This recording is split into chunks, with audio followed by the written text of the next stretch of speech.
योद्धा न्यूज मराठी. बोला खाली बसून बोला. गणेश शेठ बसा खाली. खर तर प्रथम मी प्रशासनाचा आभार मानतो की एक लोकप्रतिनिधीचे उपोषण तुमच्यापर्यंत 4 दिवसानंतर पोहोचलं. ही खर तर एक खंत आहे. खऱ्या अर्थानं हे उपोषण उभं करत असताना ह्या परिसरामधील कामगार वर्ग असेल, माझ्या माता भगिनी असतील, स्कूलमध्ये जाणारी लहान लहान मुलं असतील, त्याचबरोबर इंडस्ट्रीमध्ये काम करायला येणारा कामगार वर्ग असेल, अधिकारी वर्ग असेल, माझे पोलीस बांधव असतील आणि ह्या रोडने प्रवास करणारा ड्रायव्हर असेल किंवा प्रत्येक व्यक्तीसाठी उपोषण आम्ही त्या ठिकाणी उभं केलं होतं.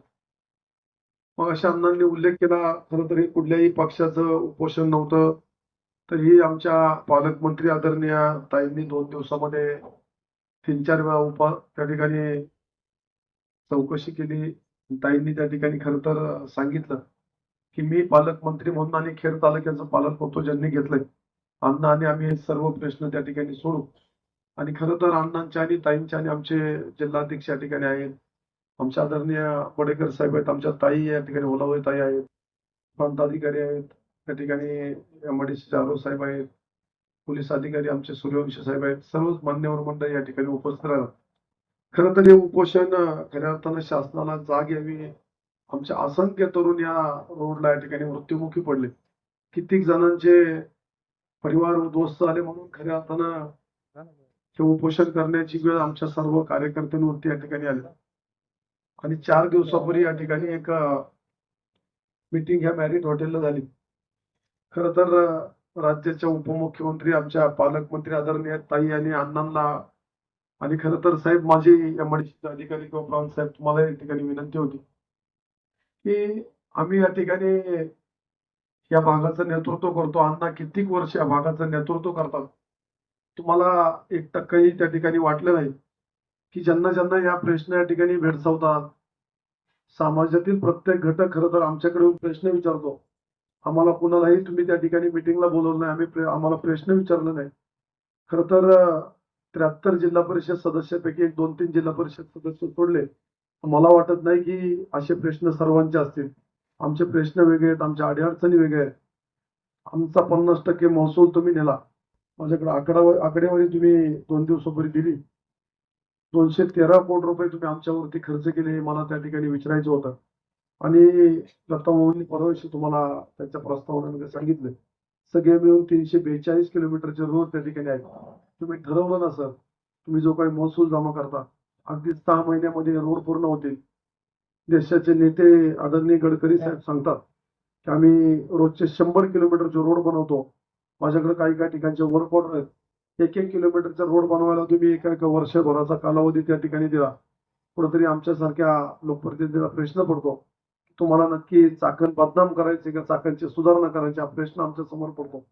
आणि या सर्व व्यथा मनामध्ये ठेवून आम्ही वारकरी संप्रदायातील सर्व माझी भजनी मंडळ असेल, माझ्या माता भगिनी असतील, इंडस्ट्रीमध्ये काम करणारा कामगार वर्ग असेल, माझ्या बरोबर काम करणारे माझे सर्व तरुण सहकारी असतील, त्या सर्वांनी पोटतिडकीने खरं तर सर ज्यावेळेस माणूस एखादा उपोषण करतो त्याच्या व्यथा वेगळ्या असतात.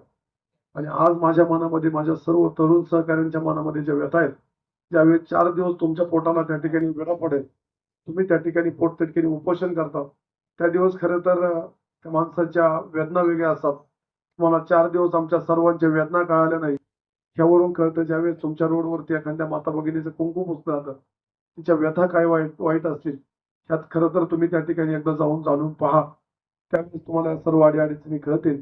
माझा कामगार वर्ग ज्यावेळेस खालुंबऱ्यामध्ये एका तरुण सहकार्याचा ऍक्सिडेंट झाला, 6 महिन्याचं त्याचं लग्न झालेलं होतं, तो तरुण त्या ठिकाणी मृत्युमुखी पडला. त्याचा पीएम करायचा सोहळा किंवा त्या ठिकाणी हॉस्पिटल उपलब्ध नाही. आम्ही पीएचसी तुमच्याकडे तडफड करतो, जागा मागतो. आमच्या ताई 3-3 वेळा मिटिंग घेतात, अण्णा 3-3 वेळा मुंबईला जातात.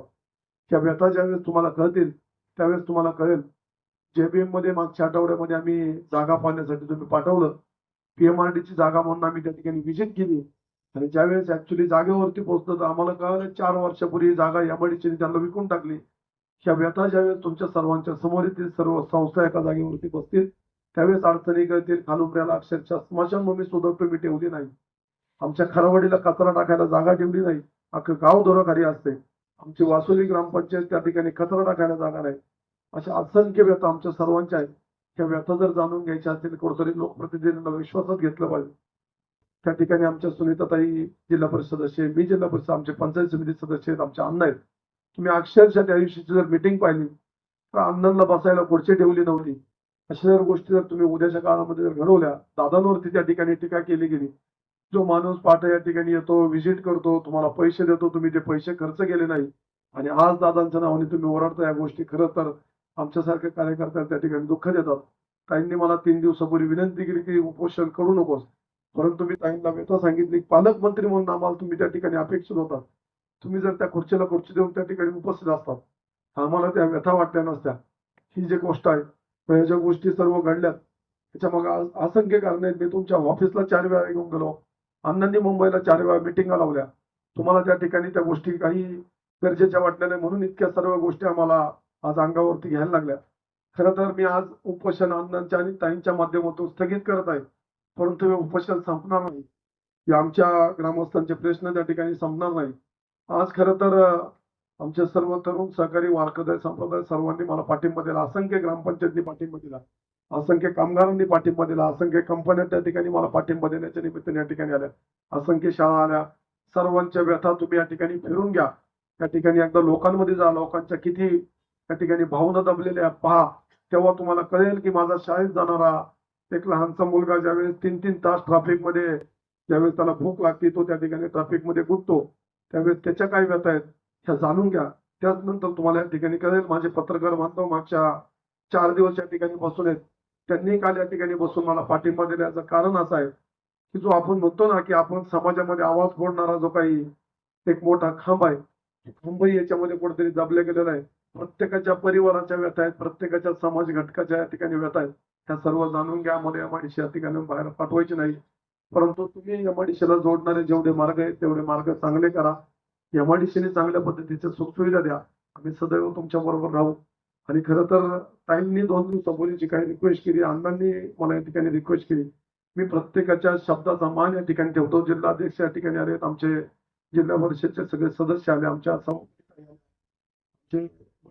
ठिकाणी आले, सर्वांचा मान या ठिकाणी मी ठेवतो. परंतु हा संघर्ष इथं संपणार नाही. तुम्ही ज्या ज्या कमिटमेंट केल्या, तुम्ही 31 तारखेपर्यंत या ठिकाणी खड्डेमुक्त करणार आहात, परंतु आजही मला या गोष्टीवरती विश्वास नाही. कारण की एक आमचा तरुण सहकारी काल तळेगावपासून चाकणपर्यंत खड्डे मोजून गेला.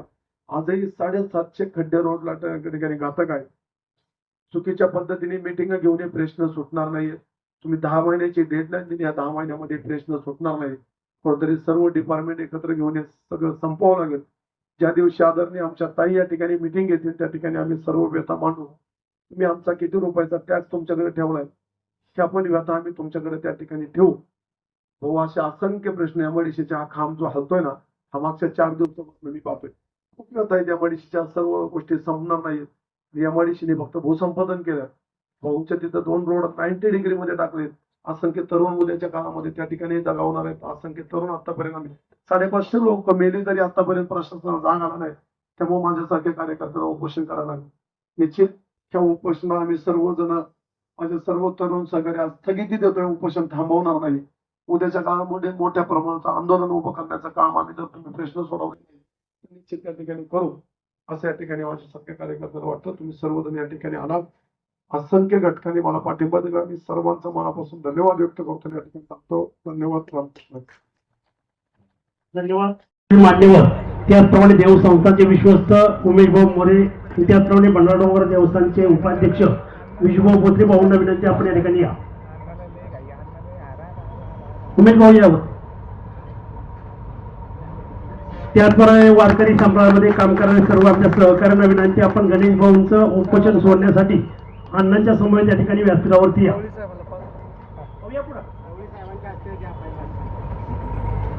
प्राण साहेब या.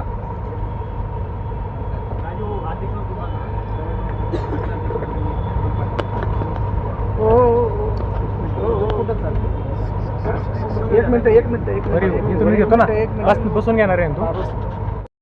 थांब ना 1 मिनिट. थांब येतो आशिष येतो.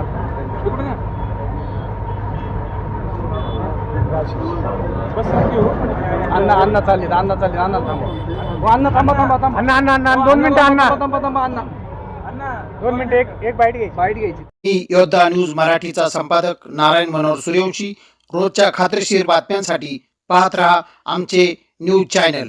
आजच सबस्क्राईब करा, व्हिडिओला लाईक करा आणि शेअर करा. धन्यवाद.